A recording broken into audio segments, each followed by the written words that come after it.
La parole de Dieu. Voilà 3 ans que je viens chercher du fruit sur ce figuier, et je n'en trouve pas. Coupe-le. À quoi bon le laisser épuiser le sol?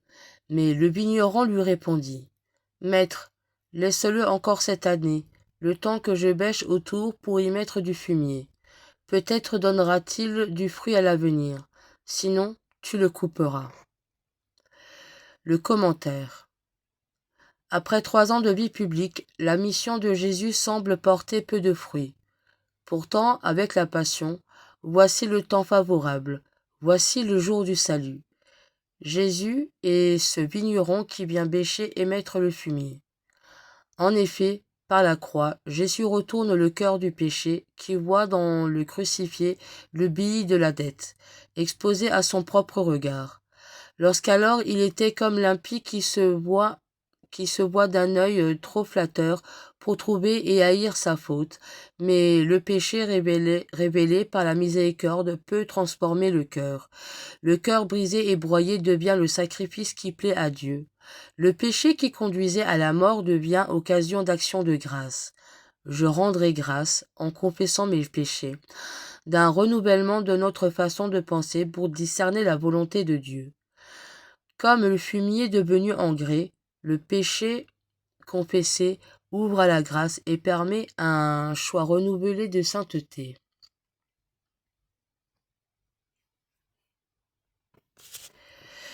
Prions avec le psaume 102. Le Seigneur est tendresse et pitié. Le Seigneur est tendresse et pitié. Bénis le Seigneur, ô mon âme. Bénis son nom très saint, tout mon être. Bénis le Seigneur, ô mon âme. N'oublie aucun de ses bienfaits. Le Seigneur est tendresse et pitié, car il pardonne toutes tes offenses et te guérit de toute maladie. Il réclame ta vie à la tombe et te couronne d'amour et de tendresse. Le Seigneur est tendresse et pitié. Le Seigneur fait œuvre de justice, il défend le droit des opprimés.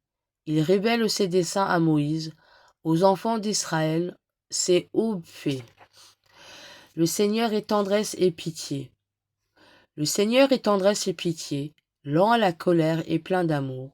Comme le ciel domine la terre, fort est son amour pour qui le craint. Le Seigneur est tendresse et pitié.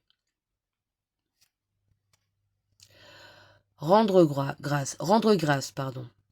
En ce 3e dimanche de Carême, nous recevons, Seigneur, avec reconnaissance, ce temps de renouvellement, de conversion.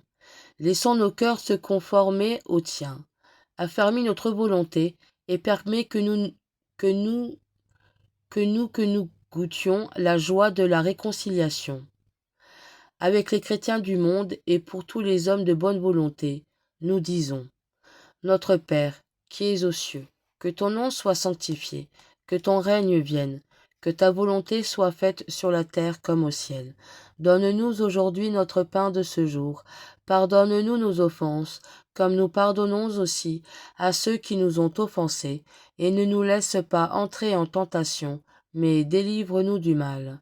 Car c'est à toi qu'appartiennent le règne, la puissance et la gloire, pour les siècles des siècles. Amen. Prions. Seigneur Dieu, source de toute bonté et de toute miséricorde, tu nous as montré comment guérir du péché par le jeûne, la prière et le partage. Accueille favorablement l'aveu de notre faiblesse, et puisque nous prenons humblement conscience de nos fautes, que ta miséricorde nous révèle sans cesse, par Jésus, le Christ notre Seigneur, qui vit et règne avec toi dans l'unité du Saint-Esprit, pour les siècles des siècles. Amen.